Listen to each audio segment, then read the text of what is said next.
Hello, good morning or good afternoon. My name is Marta Jorba and I'm from the University of the Basque Country in Spain. And first of all, I would like to thank the organizers of the conference for putting it on this online version and for the effort that this implies. And I'm going to present a talk on intersectionality and in particular on the inseparability of social categories and their interactions. I'm going to share the screen.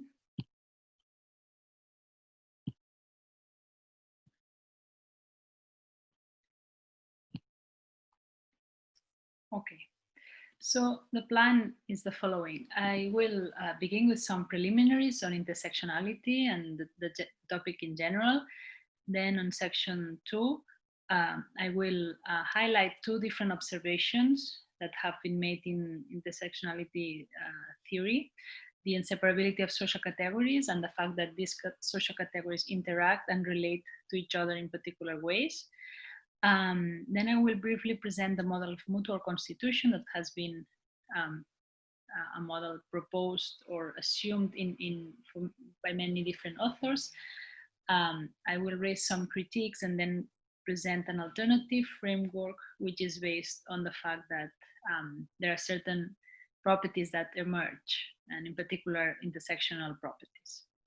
And then I will finalize with some final remarks. So to begin with, intersectionality is a concept used to refer to the multiple social categories such as gender, race, class, sexuality, ability, and so on that affect people's experience. And it also refers to these interactions among these social categories. So it is a theory or framework that is able to recognize the complex ways in which inequalities are enmeshed. And it has been said that it's one of the most important theoretical contributions of feminism to date. The origin of the concept lies in the Black feminist scholarship and activism in the US. And since then, in the 80s, 70s, 80s, the concept has quickly expanded and is operating in many different theoretical and empirical disciplines, as well as in the social movements and institutions. I wish to highlight two different observations regarding intersectionality that people have made. First one is that social categories are inseparable, and the second one is that social categories relate with each other in complex ways. And both of these observations are often stated but not very often accounted for. So my aim in this talk is to criticize an assumed model that accounts presumably for these two observations and advance a view that accounts for both as well. Two observations. First of all, inseparability refers to the fact that when we analyze oppressions, social categories cannot be interpreted in isolation or separated from each other. This is a quote from the philosopher Maria Lugones, who says that intersectionality reveals what is not seen when categories such as gender and race are conceptualized as separate from each other. Or another more recent quote by Sally Haslanger, she says, there are many who have argued that the experience of being a woman or being white or affluent cannot be separated from the experience of the other social positions because experience is not additive in the way that would be required. In the literature, we find a lot of quotes like this too, but what do we mean by separability or inseparability? And the fact is that it's quite unclear, and there are not many proposals that attempt to account for that, as also Gunnarsson highlights in this paper from 2015. As a second step, there's this other observation, the relation observation, which states that social categories interrelate in complex ways. The foundations of intersectionality theory, at least in academia, can be found with the work of Kimberly Crenshaw in the late 80s, who analyzed the discriminatory employment experiences of women of color in the firma General Motors. So very briefly stated, the case was the following. So she put forward a case of discrimination against Black women, in which she said that the main source of discrimination was a flaw in sex and race anti-discrimination laws, namely due to the fact that the sex anti-discrimination law considered discrimination by sex without inclusion of any race dimension, and the race anti-discrimination law considered race without inclusion of the gender dimension. And this fact left Black women without the legal protection required by anti-discrimination laws in the case of employment and other contexts or discriminations, like domestic violence. And from the description and characterization of this legal case, Kenshaw concludes that problems of exclusion cannot be solved simply by including Black women within an already established analytical structure, because intersectional experience is greater than the sum of racism and sexism, and this will become important later. Any analysis that does not take intersectionality into account cannot sufficiently address the particular manner in which Black women are subordinated. So in this observation, the relation observation, the question is, if a social group is affected by gender and by race and also other oppressions and privileges, what is the relation between these two and other categories and between the structures that lie behind them? As a general kind of answer, people have said that this relation is a relation of mutual constitution, so that social categories constitute each other and so give rise to these intersectional experiences. And with respect to the specific relations, some people have also stressed that it is a matter of an empirical, that it is an open empirical question, because we have to look at the world and see exactly in different groups and in different situations how gender is affecting race or race is affecting gender, and the same for other categories. So this model of mutual constitution, in which people assume this meaning according to which social categories constitute each other, is a model that has been put forward as a kind of alternative, or is assumed against additive views, which regard oppression as a kind of sum that ranks different and precludes analysis of privilege. And in this paper that was published last year, my co-author Maria Rodríguez and myself, we analyzed different senses of mutual constitution in the way that have been used in the literature. And we divide those uses in which that refer to the affecting kind of relation and the new formation. So the affecting kind of relation can be divided into mutually shaping. So some authors say that social categories affect each other, and some other, that some social categories mutually shape each other, that when they relate, they change nature, so that the interaction between categories changes the nature of categories themselves. Or in the third column, for example, under this label new formation, some authors have presented a case in which the interaction among categories forms a new category. So the relations between categories produce a new category, such as Black woman, for example, or the interaction between categories involves proliferation of several genders. For example, in the case of Lugones, who argues for the case of fusion. So when gender and race relate, they fuse. And so we end up with having different genders out of these different relations with race and also with other categories. But this is a kind of broad classification of the different uses of mutual constitution. But importantly, we think that there are particular problems for each notion of mutual constitution. So some of them are not applicable to different cases, or are not further specified, or imply, which is a bit problematic, the proliferation of categories. This is problematic, especially for parsimonious requirements or ideas. But the main problem is that there's a tension between these two requirements. On the one hand, acknowledging the complex and deep interaction among categories, and on the other one, preserving the ontological specificity of each category.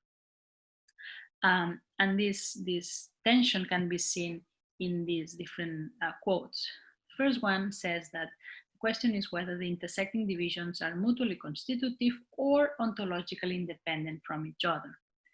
And the second one says how to address the preference for the visibility of each inequality in the context of an emerging hegemonic conceptualization of intersectionality as mutual constitution. So we see that this quote is illustrative of this tension between these two requirements.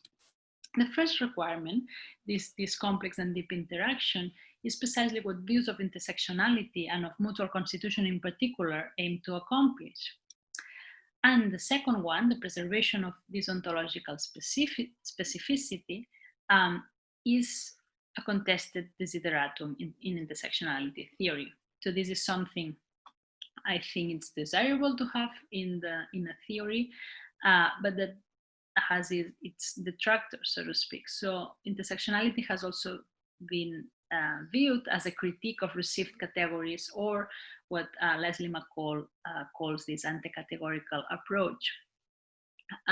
So given the complexity of the relation among social categories, these authors, like Maria Logones or Anna Karastathis, they argue that we should abandon the use of categories. So it's an anti-categorical approach in which what intersectionality shows is precisely that we should have another view on categories, because these categories are just founded in a history of oppression, and so they are not useful for any analysis or for any theory of intersectionality.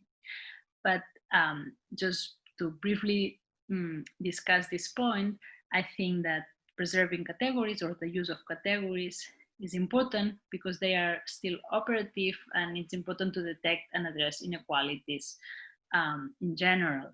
So even if it's true that categories have this history of oppression and are founded in all these histories, we still need to make use of them in order to analyze situations and to address also inequalities. So that's why I think these two different requirements are important to maintain a theory of intersectionality. So these the different senses of mutual constitution and of kinds of relations generally can be classified according to the degree to which they can accommodate one and two. And I don't have the time to go into that here, but if you are interested, you can find more details in the paper I mentioned in Sangs. So this tension is problematic because it is built upon an assumption, which is the reification of social categories. What's the problem of reification? So reification has been presented as the problem of reifying relations into objects. So the fact between relations and objects, or between processes and objects, the fact of reifying these processes. But what we put forward is a third sense, according to which we reify properties. So it's that of properties versus objects. Categories are thought of as objects and not as properties of objects. And objects here include processes, events, and relations, which are crucially in contrast with properties. So the assumption would be that categories are things that mix in complex ways, but they somehow remain things. So just to briefly illustrate this point, consider these metaphors of intersectionality. So Crenshaw famously put forward the first one, the intersection of the crossroad, and there are other several variations of that, like Anne Gary's roundabout, or different more complex ones, like Haslanger, Gels and Light, or the Marble Cake by Jordan Zachary, the X, or the Maraña by Platero. In all these cases, what we see here is that the different categories are thought of, are visualized as different things that somehow cross in very different complex ways, but they remain things. So we're not saying that in their theories, all these authors assume that categories are separate things, and we acknowledge that the potential of these images. But what is important to see here is that the metaphorical imagery of intersectionality has given rise to this debate on the separability of categories that implicitly conceptualize categories as separate things. So in a sense, the moral is to say that these images do not help us in visualizing and thus conceptualizing intersectionality in a proper way. Then, as an alternative, and this will lead to the proposal, consider a basket of apples. And this is something that we also present in this recently published paper. So consider the image of this basket of apples of different types. So we have Granny Smith, Red Delicious, Pink Lady, Honey Crisp, Fuji, Gala, Bold and Delicious, and so on. Each apple has a certain color, taste, texture, and so on. So Granny Smith, for example, has light green skin and acid savor, and it's crispy and juicy. And this for the other apples. What it's important to see here is that analogously to the metaphor of a basket of apples, social categories can be seen as properties of an individual, in virtue of which these individuals are positioned in certain power structures. So properties constitute the object, the individual. It's not that properties or categories constitute each other, as the mutual constitution model says. And in this sense, properties are not separable from the object and from each other. So there is no apple without the color, right? As there is no woman without an age, for example. And so to understand what it is to be an apple, we need to refer to its different properties. This model of the properties preserves the ontological specificity. So we have different categories as different properties of an individual. Now, but we still have the question of the relation among categories. How do social categories specifically relate? Remember that according to, for example, Hancock or Haslanger, the concrete or specific kinds of relations is something that it's an empirical issue. So we should look at the world and see exactly how these relations are exemplified. So some relations can be of intensification or mitigation or cancellation, and we should, according to this account, we should have a plural view on that. So we should be open to different kinds of relations and affecting relations between different categories.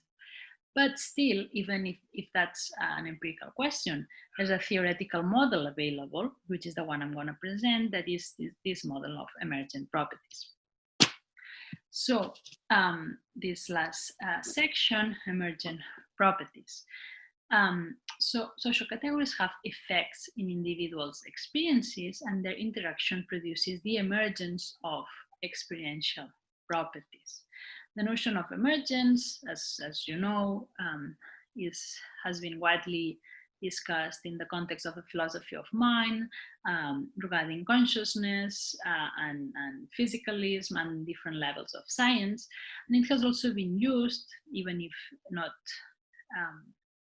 in such a broad and deep way, in social ontology, in discussions between individuals versus groups. A kind of intuitive sense of what emergence means is the following. This is a quote by Lawson. He says, "The appearance of novelty or something previously absent or unprecedented somehow fashioned out of it remaining depending upon matters already in existence." I acknowledge that this is a very somehow vague and uncontested notion, but the argument here will be to say that it is useful to understand what intersectional experiences are, or what the intersection of social categories gives rise to. So we would have an experiential property, for example, having an experience as a Black woman, that is something more than the sum of its components. So the experience as a woman and the experience as Black.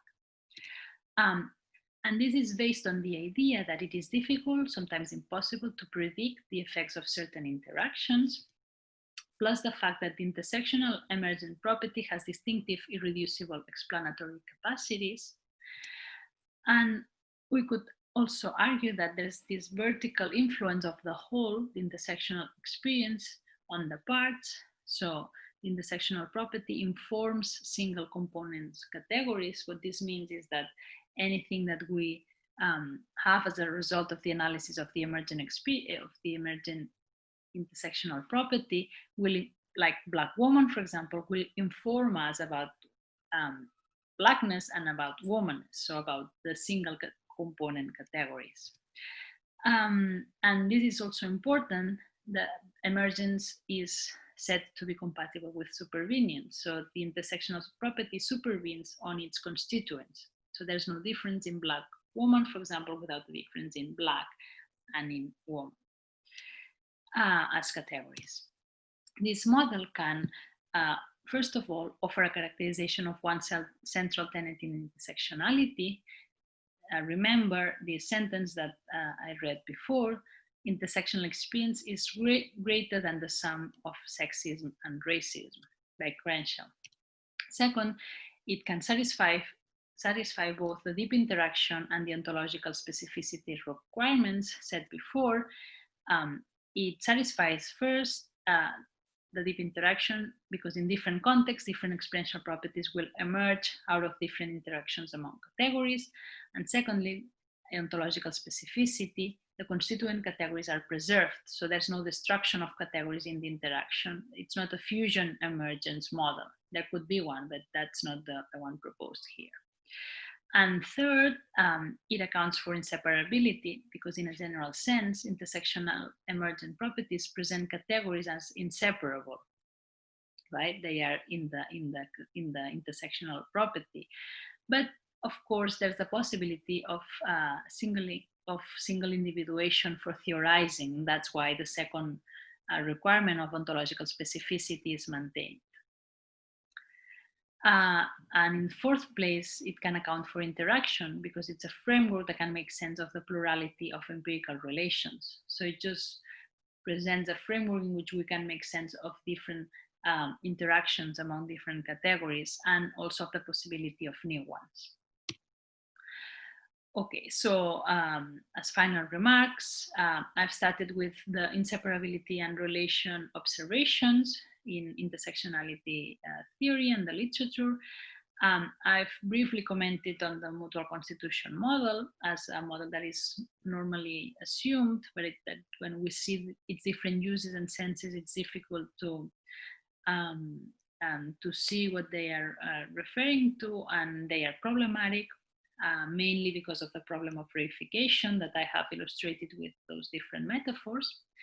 And then as an alternative, I've presented this emergent properties framework that can account for the two observations, inseparability and relation, and it moreover doesn't suffer from reification, because it's a model based on properties, not on objects. And this, as a kind of further important implication, political implication, I think that this model encourages political action that recognizes variability of experiences. This is not something unique to the model, but it's important that this model leads to that kind of vision of political action.